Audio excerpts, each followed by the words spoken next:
오늘은 교회에서 징계가 필요한 이유이라는 제목으로 말씀을 선고합니다.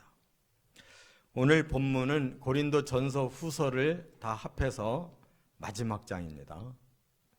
사도 바울이 고린도 교회의 서신을 4번을 썼다고 봅니다. 고린도 전서 후서를 자세히 살펴보면 바울은 4번이나 서신을 썼는데 그 중에 2개의 서신만 남아서 앞에 것을 고린도 전서, 오늘 본문까지를 고린도 후서라고 이렇게 붙인 겁니다. 사도 바울이 많은 교회를 개척하고 선교를 한 중에도 가장 애착을 많이 가진 곳이 2곳이 있어요. 아시아에서는 에베소 교회 3년이나 머물면서 복음 전해서 아주 훌륭한 교회 만들었고, 또 유럽에는 바로 고린도 교회가 가장 애착이 있어서 1년 반 동안이나 복음 전해서 훌륭한 교회를 만들어 놓고, 그리고 또 다른 지역으로 선교사로 떠났어요. 그런데 그 후임으로 온 이제 그 지도자들 중에 예루살렘에서 파송한 이 지도자들이 잘못된 사람들이었습니다. 왜냐하면 바울이나 아볼로처럼 복음을 제대로 알지를 못하고 본래 유대교인으로 이스라엘에서 살다가 복음을 받아들여서 예수를 믿었으나 그들의 근본 마음에는 구약 성경 그리고 율법이 많이 남아있기 때문에 복음을 율법으로 해석하는 거예요. 그러니까 이것이 점점 종교화가 되는 것입니다. 복음은 예수님이 실제로 주신 사람들의 죄를 푸시고 사람을 직접 구원해내는 아주 생명력이 있는 것이고, 예수님이 그 복음을 풀 수 있도록 성령을 보내신 것은 사람의 마음속에 항상 살아계셔서 생명력 있는 말씀으로 능력 주시는 건데, 이 진리가 빠지고 성령이 사라진 상태에서 율법 가지고 거꾸로 복음을 해석하니까 이게 구약처럼 바뀌는 거예요. 종교가 돼버린다 그 말이에요. 그래서 교회를 이렇게 잘못 만들어 놔가지고 파벌이 심해지고, 지도자들이 먼저 범죄를 저질러도 성도들이 뭐라고 말을 못하고, 교회가 완전히 종교화가 되고 세속화가 돼가지고 바울이 그렇게 준 놀라운 복음이 싹 소멸됐단 말이에요. 거기에 그치는 게 아니에요. 이렇게 바로 잡으려고 바울이 계속 서신을 보내서 바른 진리를 가르쳐도 이 사람들이 받아들이질 않아요. 자기들의 권위만 앞세우고 자기들의 이 교회를 사로잡고 계속 가기 위해서 사도 바울의 영향력을 자꾸 비난으로 거꾸로 제껴버리고 성도들 사이에서 이간질을 해버리는 거예요.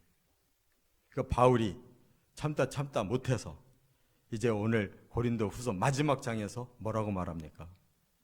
이제 한 가지만 남았다는 거예요. 내가 직접 3번째 고린도에 방문해서 당신들을 치리할 것이다. 다시는 용서하지 않는다. 이렇게 말한 거예요. 바울이 뭐 감정으로 그런 게 아닙니다. 이미 복음을 4차례나 잘 풀어서 서신으로 줬고, 그것만 순종하면 교회는 다시 좋아지는 거예요. 근데 그것을 순종하지 않으니까 또다시 서신을 보내서 경고까지 하고, 그걸 또 거부하고 이제 막 이렇게 노골적으로 대립이 되고, 뭐 사람들을 이간질시키고 교회가 세속화되고 하니까 바울이 더 이상 다른 방법이 없기 때문에 마지막 징계법을 여기에 가하겠다고 말한 거예요. 그래서 이 징계라고 하는 것은 교회 안에 반드시 있어야 된다는 겁니다. 구약의 이스라엘 공동체도 징계법이 반드시 있어서 그들을 징계했어요. 그러나 신약에서 징계는 대단히 드문 일이었어요.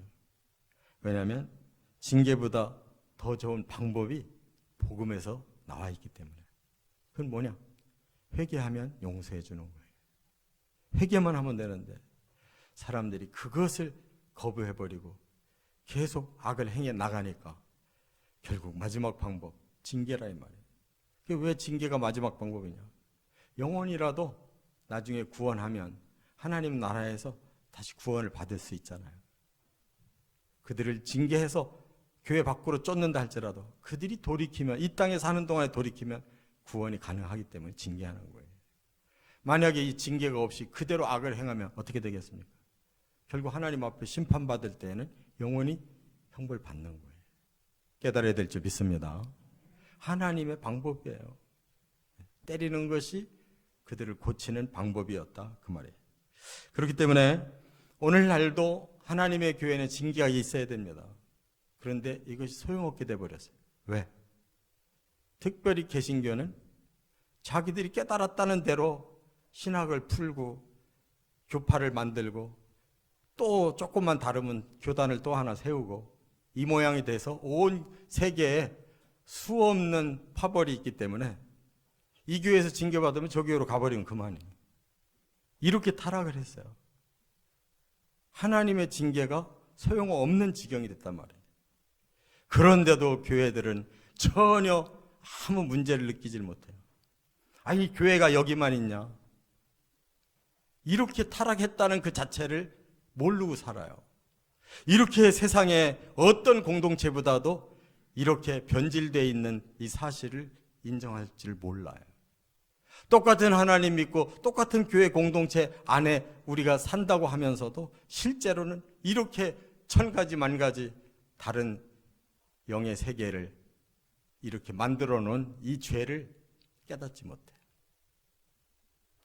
과연 예수님이 마지막 때 믿음을 보겠냐 그랬는데, 믿는 자는 많은데 진짜 믿음 가진 자들이 없어요. 우리 자신들도 얼마나 나태하게 살고 있는지 몰라요. 그냥 적당히 잘 믿고 내 교회 열심히 하면 되지. 내 교회가 어디 있어요? 다 하나님의 교회고 예수님의 교회고 성령이 움직여 가시는 교회인데, 여기에 예수의 복음을 따르지 않고 성령을 거부하고 우리 마음에 복음의 진리와 성령의 기운이 빠져나갔다면 이미 우리가 타락한 거지. 주의 교회는 여전히 하나의 교회이고 하나의 진리와 하나의 능력으로 끌려가는 것임을 믿으시 바랍니다. 그렇기 때문에 징계가 왜 필요한지 사도 바울은 이 마지막 장에서 분명하게 말하고 있어요. 이것이 종말을 사는 우리들에게 너무나 중요한 문제예요. 이건 감정의 문제가 아니고 이것은 진리에서 벗어나는 자에게 마지막 주어지는 기회라는 것을 깨달아야 된다, 그 말이에요. 첫째, 1절과 2절에 보면 죄를 해결해야 하기 때문이라는 거예요. 죄를 그대로 가지고 계속 간다고 하면 이것을 차단하지 않으면 큰일 나는 거예요. 사람은 죄를 아주 가볍게 여기는데 하나님은 죄를 가장 중요하게 여기셔요. 그래서 징계를 통해서라도 해결해야 된다, 그거예요. 한번 2절을 같이 읽겠습니다. 내가 이미 말하였거니와 지금 떠나 있으나 두 번째 대면하였을 때와 같이 전에 죄 지은 자들과 그 남은 모든 사람들에게 미리 말하노니 내가 다시 가면 용서하지 아니하리라. 참 바울이 드물게 한 말이 다시 용서하지 않겠다. 바울이 하나님입니까? 자기 멋대로 용서하고 자기 멋대로 사람을 징계합니까? 하나님의 말씀을 전하는 것뿐이에요. 우리가 집이나 뭐 어디 가면 이 잔디가 너무 좋지 않습니까? 근데 이 잔디에 잡초가 나잖아요. 이 잡초를 제거하려고 뭐 그런 기계 가지고 한번 싹 밀어서 우선 깨끗해 보이면 제거되는 겁니까? 절대로 잡초는 그렇게 제거가 안 돼요. 오히려 그렇게 놔두면 더 뿌리가 더 깊어져 가지고 진짜 잔디는 다 없어지고 말아요. 결국 힘들어도 손으로 뽑아내야 되는 거예요. 그걸 보고 근절이라고 그래요. 이 뿌리 근자에 끊을 절이에요. 이 영적인 원리도 똑같아요. 이 죄라고 하는 것은 슬쩍슬쩍 그냥 겉으로만 죄가 없는 것처럼 만들어 놓는다고 해결되는 게 아니라 이 말이에요. 죄의 뿌리를 뽑지 않으면 죄는 점점 강화가 돼가지고 완전히 죄의 세상을 만들어 버리고 마는 거예요. 죄를 근절하지 않으면 안 되기 때문에 아프지만 징계가 필요하다 하는 말씀 깨달아야 될 줄 믿습니다. 바로 그 근원에 누가 있냐? 거짓 지도자들이 있는 거예요. 지도자들의 문제인 거예요. 지도자들이 어떤 방향으로 사람을 가르치고 어떤 방향으로 교회를 끌고 가느냐에 따라서 그 안에 있는 공동체의 성도들이 정말 건강하게 바르게 하나님 앞에 구원을 받을 수도 있고, 그렇지 않으면 세속화가 되고 다 죄에 연루돼서 너도 나도 적당하게 살다 가자. 이 땅은 적당하게 살 수 있으나 하나님 앞에는 반드시 걸리는 시간이 있다고 말해요. 하나님은 모든 인류를 다 심판하신다고 말씀했어요. 거기에 가서 후회하면 어떡하겠습니까? 그렇기 때문에 이 징계는 하지 않을 수가 없다고 말씀했어요. 그래서 바울이 구체적인 징계 방법을 제시하고 있어요. 여기 보니까 두세 증인의 확정을 받고 징계할 거다 이런 말을 해요. 이게 무슨 뜻이냐면 구약 성경에 하나님이 이미 정해주신 징계법이에요. 신명기 19장 15절에 보면 사람의 모든 악에 관하여 또한 모든 죄에 관하여는 한 증인으로만 정할 것이 아니요 두 증인의 입으로나 또는 세 증인의 입으로 그 사건을 확정할 것이라. 이렇게 하나님이 명령하셨어요. 누가 저놈 나쁜 놈입니다 한다고 징계하면 안 된다.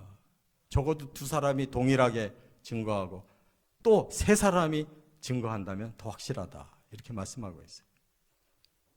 지금도 마찬가지잖아요. 범죄하게 되면 그런 증인이 확실히 있냐 찾잖아요. 한 사람만 막 나쁘다고 말한다고 되는 게 아니란 말이에요. 이렇게 그 사람의 범죄가 확실하냐를 가지고 그 확정을 얻은 다음에 그만큼의 벌을 가한다. 이것이 구약의 징계법이에요. 그런데 이것은 많은 상처를 남기는 것입니다. 그렇기 때문에 사실 바울은 더 좋은 방법을 이미 앞에서 제시했어요. 12장에 21절에 보면 이렇게 바울이 말합니다. 내가 전에 죄를 지은 여러 사람의 그 행한 바 더러움과 음란함과 호색함을 회개하지 아니함 때문에 슬퍼할까 두려워하노라. 너무나 간절하게 내가 당신들 앞에 너무나 슬퍼하고 너무나 두려운 마음이 생깁니다. 왜? 이렇게 범죄라는 걸 지적하고 회개하면 용서받고 다시 정상화 될 수 있다라고 그렇게 말씀을 전했고 그렇게 권하며 경고했는데 끝까지 거역하고 이제는 나를 따돌려서 당신들끼리 뭔가를 해보겠다고 하는데 이 죄를 그대로 두고는 안 됩니다. 그 끝은 슬픔과 두려움만 남는 것입니다라고 이미 회개를 강조했어요. 아무리 중한 죄를 졌다 할지라도 우리 인간은 본래가 죄성을 가졌기 때문에 너도 나도 별 수가 없어요. 하나님의 용서밖에는 방법이 없는 것을 믿으시 바랍니다. 그래서 예수님이 십자가를 지셔야 됐고, 그래서 벌받고 우리가 죽은 몸까지도 예수님은 다시 부활시켜서 모든 걸 회복시키겠다고 약속 주셨잖아요. 그게 복음이라는 말이에요. 그 복음 앞에 겸손하게 다시 돌이켜서 제가 바로 그런 죄를 저질렀습니다. 하나님 용서해 주시고 주의 보혈로 저의 죄를 씻어 주십시오. 그리고 다시 주의 부활할 때에 제가 참여할 수 있도록 회복시켜 주십시오라고 구한다면 다 죄 문제 해결된다 그거예요. 이거밖에는 다른 좋은 방법은 없어요. 그런데도 이걸 놓쳤기 때문에 이제는 교회 밖으로 내쫓아서 세상 사람이 된다 할지라도 그가 다시 이 땅에 살아있는 동안 그 어느 날 어떤 연유로 인해 다시 회개하고 진정으로 돌이키면 하나님 앞에는 마지막 구원의 기회가 남아있기 때문에 징계한다는 거예요. 돌이키게 하려고 징계하는 거예요. 깨달아야 될 줄 믿습니다. 무조건 뭐 적당히 사는 거지 뭐 사랑하는데 뭐가 문제야. 이거는 죄를 해결하는 방법이 아닌 거예요. 분명하게 죄는 인정하고 용서를 구하고 그리스도의 십자가의 은혜로만 그 죄값이 풀어진다는 것을 우리가 믿어야 된다 그 말이에요. 할렐루야. 두 번째, 3절과 4절에 보면 복음의 원리대로 살아야 하기 때문이다 하는 거예요. 지금 왜 죄를 졌느냐? 복음에서 떠나가지고 죄를 진 거예요. 그러면 죄를 용서도 받아야 되지만 더 중요한 거는 복음의 원리대로 살아야 앞으로 죄의 문제가 해결되지 않냐 그거예요. 더 근본적인 문제는 복음으로 돌아오기 위해서예요. 한번 4절을 같이 읽겠습니다. 그리스도께서 약하심으로 십자가에 못 박히셨으나 하나님의 능력으로 살아계시니 우리도 그 안에서 약하나 너희에게 대하여 하나님의 능력으로 그와 함께 살리라. 이게 참 알듯하면서 모르겠는 이 본문이 너무 중요한 복음의 원리라는 거예요. 사실 예수님이 하나님이신데 뭐가 약하시겠어요? 그런데 약한 자로 오셔서 십자가까지 지셨다는 거예요. 예수님 자신이 약한 게 아니라 우리가 너무너무 빈약한 자가 돼서 우리의 죄를 져놓기만 하고 해결할 줄을 모르니까 예수님이 그걸 다 떠안기 위해서 약한 자가 되셔서 형편없는 죄인으로 이렇게 예수님이 대신 죽어주셨다는 거예요. 그랬더니 하나님이 그를 다시 강한 자로 세우셨다는 거예요.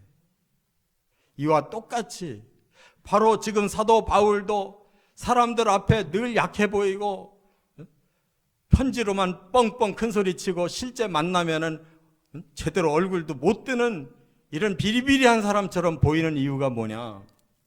그가 진정한 복음을 주고 그들을 살리기 위해 자기를 눌러서 약한 거지 정말 지식이 없고 똑똑한 게 없어서 빌빌거린 게 아니다 그 말. 사랑으로 약해지는 줄 믿습니다. 그 사랑의 복음 때문에 우리가 다시 강해지는 거예요. 이 원리 때문에 사람들이 죄를 해결하고 복음 안에서 죄를 이기고 사는 것이란 말이에요.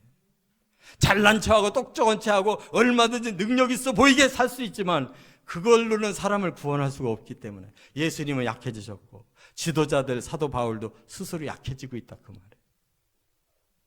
그것을 사람들은 오해하고 저 별 볼 일 없는 저 사람이 뭘 우리를 지도하겠냐. 바로 십자가의 사랑으로 자기를 죽일 수 있는 사람이 지도자가 되고 그들을 따를 때 복음의 힘이 우리를 제대로 능력 있게 만든다는 거 꼭 깨달으시기를 바랍니다. 그렇기 때문에 3절에도 이렇게 바울이 고백해요. 이는 그리스도께서 내 안에서 말씀하시는 증거를 너희가 구함이니 그는 너희에게 대하여 약하지 않고 도리어 너희 안에서 강하시니라. 예수님이 약해지셔서 십자가 지심으로 진정으로 인류를 구원할 강한 자가 되신 것처럼 우리도 너희를 위해 사랑으로 약해져서 너희를 구원하려고 이렇게 약해진 거지 실제로는 우리는 그 복음의 능력을 가진 강한 자다라고 지금 고백하고 있는 거예요. 여러분, 복음밖에는 사람을 살릴 길이 없습니다. 이 복음으로 하나님이 낮아지심처럼 바로 하나님의 이 복음을 가진 지도자들도 자기를 낮춰야 다른 사람을 살리고 높여줄 수가 있는 거예요. 이게 진정한 능력이라는 걸 깨달으시기 바랍니다. 이게 복음이에요. 우리는 십자가의 복음과 하나님의 성령이 주시는 이 능력을 가지면 죄를 이기고 우리 자신들이 정말로 하나님을 닮아가는 거룩하고 의롭고 선한 성도들로 성숙해져 간다는 사실을 깨달으시기 바랍니다. 그래서 에베소서 1장 13절에 이 내용을 이렇게 간추려서 설명했는데 그 안에서 너희도 진리의 말씀 곧 너희의 구원의 복음을 듣고 그 안에서 또한 믿어 약속의 성령으로 인치심을 받았으니 이는 우리 기업의 보증이 되사 그 얻으신 것을 속량하시고 그의 영광을 찬송하게 하려 하심이라.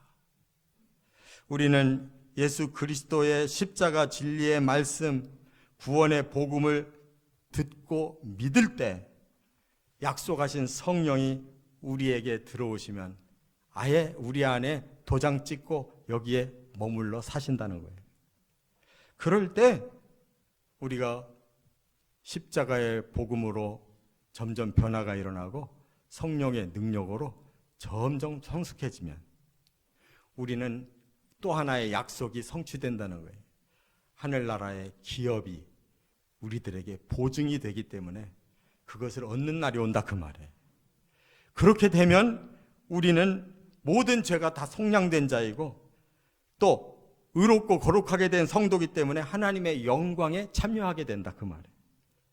그날에 찬양을 부를 자들임을 깨달으시기 바랍니다. 이게 복음이 필요한 이유예요. 세 번째, 또 하나 필요한 게 있어요. 5절과 6절에 보니까 믿음의 확증이 있어야 하기 때문이다 그랬어요. 이 말은 뭐냐면 이렇게 복음이 위대해도 내가 그 믿음이 그만큼 확실해야 그것이 우리 것이 되는 거지. 내 믿음이 없는데, 내 믿음이 약한데 그 십자가와 성령의 권능이 아무리 강한들, 하나님 나라의 그 기업의 보증이 아무리 강한들 그게 이루어질 수 없지 않냐. 중요한 건 내 믿음이 확실한가를 봐야 된다는 거예요. 그러기 위해서 시험해 보는 거예요. 자, 5절 한번 같이 읽어보겠습니다. 너희는 믿음 안에 있는가 너희 자신을 시험하고 너희 자신을 확증하라.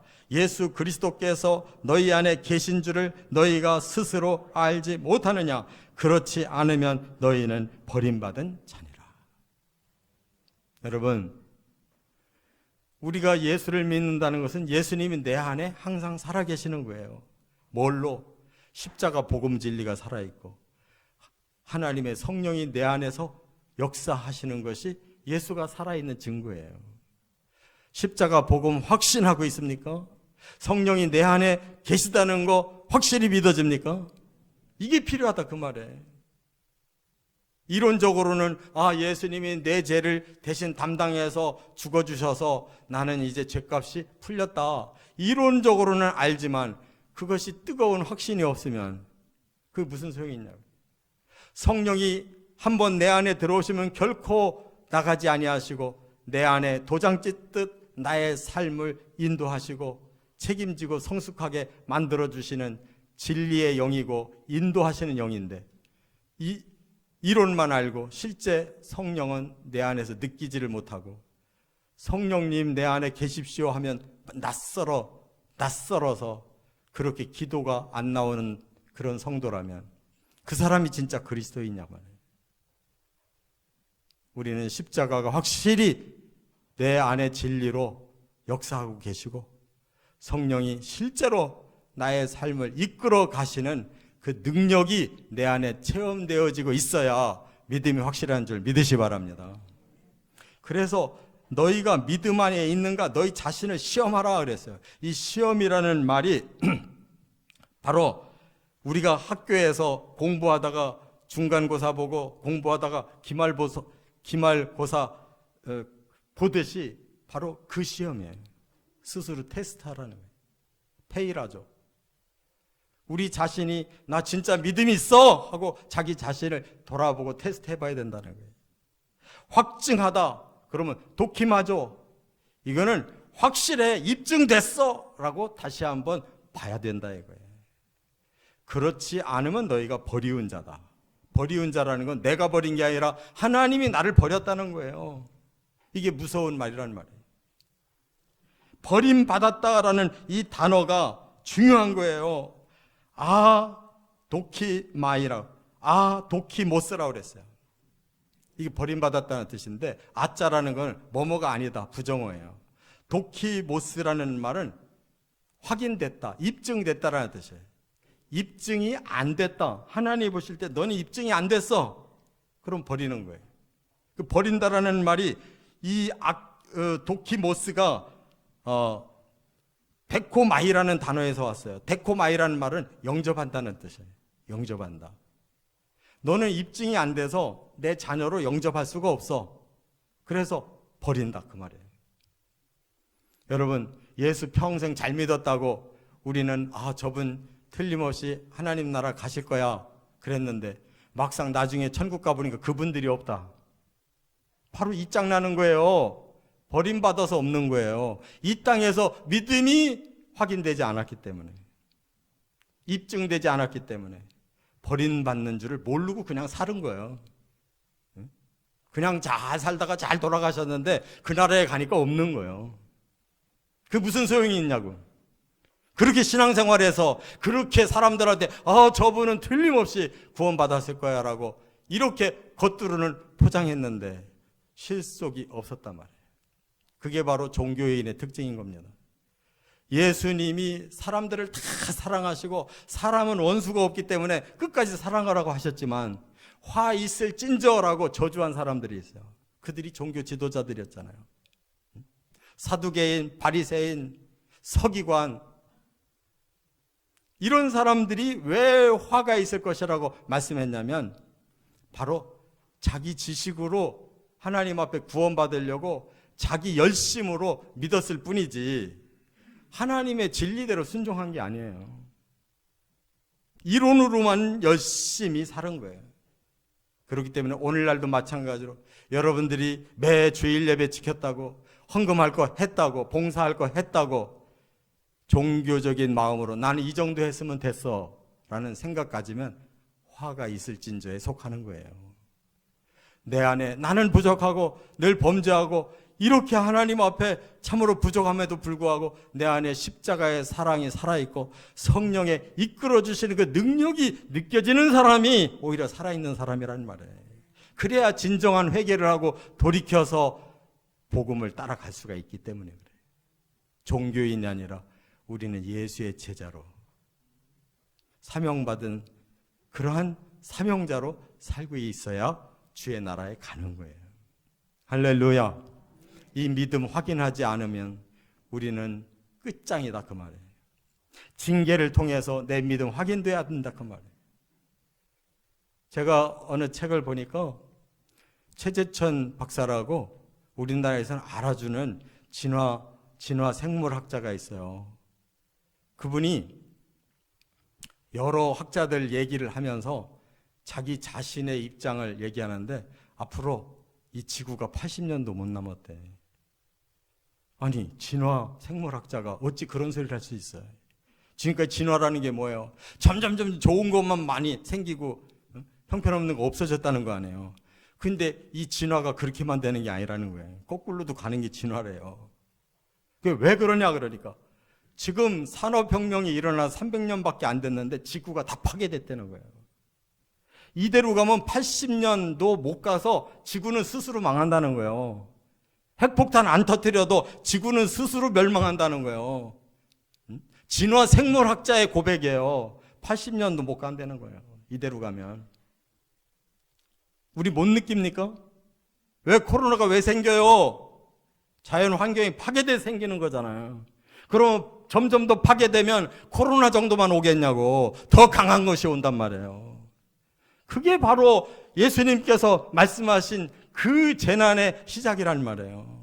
그게 종말의 징조라는 말이에요. 그 중에 하나가 전염병이라는 말이에요. 그 중에 하나가 전쟁이라는 말이에요. 그 중에 하나가 환경으로 인한 사람들이 먹고 살 수가 없는 기근이 온다는 말이에요. 요즘에 벌이 잘 안 보인대요. 벌이 사라지기 시작하면 농사를 망친다는 거예요.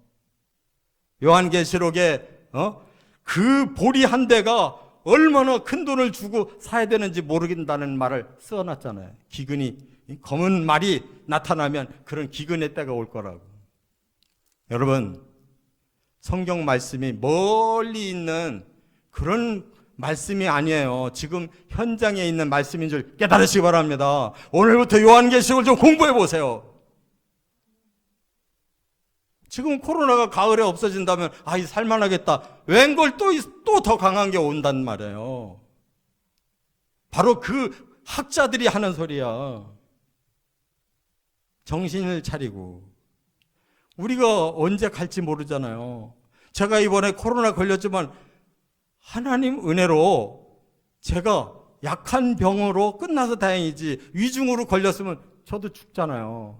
그러면 이 마지막 시간을 제가 준비 못했다면 어떻게 될 것 같아요? 예? 우리가 보장된 사람이 있어요? 앞으로 몇십 년 더 살 거라고 보장받은 사람이 있냐고. 이 시간 이후로 언제 우리가 죽을는지 모르잖아요. 그런데 이 진리를 우리가 확인 못하고 있다가 어떻게 하나님 앞에 갈 수가 있냐 말이에요. 파수꾼은 이걸 전해만 주는 겁니다. 들은 사람이 알아서 판단하는 거예요.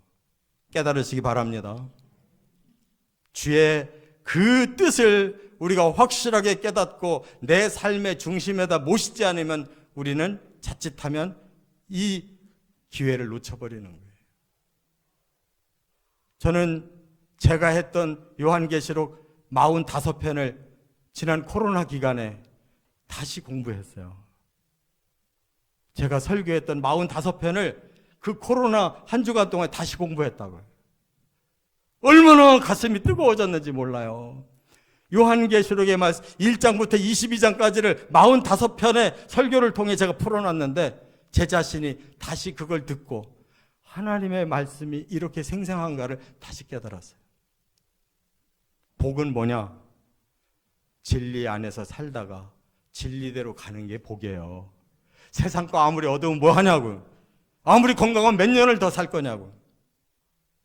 오늘 내 인생이 끝난다 할지라도 내가 진리 위를 걸어서 진리대로 갈 곳이 있으면 그것이 복인 줄 믿습니다. 믿음을 확인하시기를 주의 이름으로 축원합니다.